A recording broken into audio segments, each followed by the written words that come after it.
अस्सलाम वालेकुम दोस्तों दुनिया में बहुत से ऐसे लोग मौजूद हैं जो जुर्म का रास्ता अख्तियार करते हैं और उनमें कुछ ऐसे लोग होते हैं जिनको इंतहाई संगीन जुर्म की वजह से सजाए मौत सुना दी जाती है। आज के इस वीडियो में मैं आपको ऐसे कैदियों के आखिरी अल्फाज बताने जा रहा हूँ जो बेहद ही अजीब थे। Number 5, Gary Gilmore. Gary Gilmore को 2 लोगों के कत्ल के इल्जाम में गिरफ्तार किया गया। इसका ताल्लुक अमेरिका से था। 1976 में इसका ट्रायल अदालत में चला, लेकिन अदालत ने उसका फैसला 3 दिन में ही सुना दिया और इसे मौत की सजा सुना दी गई। इस सजाए मौत के सुनाए जाने के बाद गैरी गिलमोर काफी मशहूर हो गया, क्योंकि अमेरिका में 1976 से पहले सजाए मौत दिए जाने पर पाबंदी थी और इस पाबंदी को 1976 में हटाया गया और गैरी गिलमोर पाबंदी हटने के बाद पहला आदमी बना जिसे सजाए मौत दी गई। काफी लोग सजाए मौत देने वाली पाबंदी से नाखुश थे और उन्होंने गैरी गिलमोर के केस को लेकर शदीद एहतजाज किया, लेकिन गैरी गिलमोर ने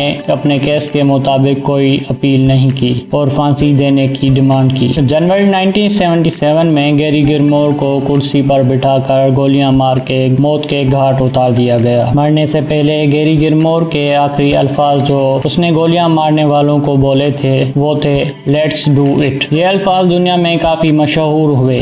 दुनिया के बड़े स्पोर्ट्स ब्रांड नाइकी ने इन्हीं अल्फाजों पर बेस्ड अपना स्लोगन जस्ट डू इट बनाया और ये दावा न्यूयॉर्क टाइम्स के एक आर्टिकल में भी किया गया। गैरी गिलमोर के अल्फाज आज भी दुनिया में काफी मशहूर हैं। Number 4, Thomas Grau. Thomas Grau को 2 लोगों के कत्ल के इल्जाम में फांसी दी गई थी। फांसी से पहले इससे पूछा गया कि ये क्या खाना चाहता है, जिस पर इस आदमी ने काफी बड़ी लिस्ट बता दी, जिसमें काफी ज्यादा चीजें शामिल थी, जिनमें स्पेगेटिओस भी शामिल थे। खाने के बाद जब इसको फांसी दी जानी थी तो इससे आखिरी अल्फाज पूछे गए। आखिरी अल्फाज में थॉमस ग्राउ ने अपने जुर्म पर शर्मिंदगी या फिर माफी नहीं मांगी, बल्कि बोला कि मैं मीडिया को बताना चाहता हूँ कि मैंने स्पेगेटिओस मंगवाए थे और मुझे सादा स्पेगेटी दी गई।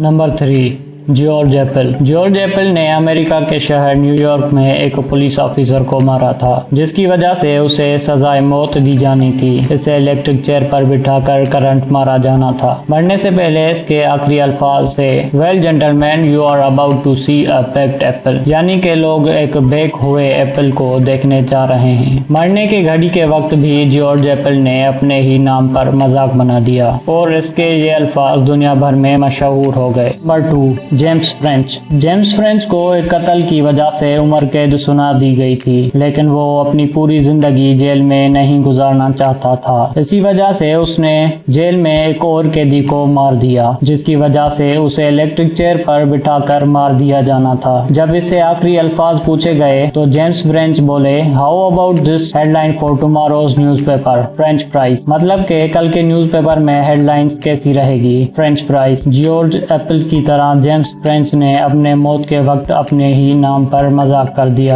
जबकि बाकियों का डर से बुरा हाल हुआ पड़ता है। नंबर 1, एर्स्काइन चाइल्डर। एर्स्काइन चाइल्डर को इलीगल वीपन रखने के वजह से गोलियां मारकर मौत की घाट उतारने की सजा सुनाई गई। इसको मारने से पहले इसे दीवार के साथ खड़ा किया गया और कुछ लोग पिस्टल लेकर इसके आगे खड़े हो गए। जब इससे आखिरी अल्फाज पूछे गए तो एर्स्काइन चाइल्डर बोले, take a step forward, it will be easier that way. मतलब कि एक कदम आगे आ जाओ, इस तरह ज्यादा आसान होगा। दोस्तों, आपको आज का ये वीडियो कैसा लगा मुझे कमेंट करके जरूर बताइएगा। उम्मीद करता हूँ कि आपको ये वीडियो पसंद आया होगा। अगर वीडियो पसंद आया हो तो इस वीडियो को लाइक करना मत भूलना और अगर आप इस चैनल पर नए हैं तो मेरे इस चैनल को सब्सक्राइब कर दीजिएगा। मैं मिलूंगा आपसे एक और नए वीडियो में, तब तक के लिए अल्लाह हाफिज।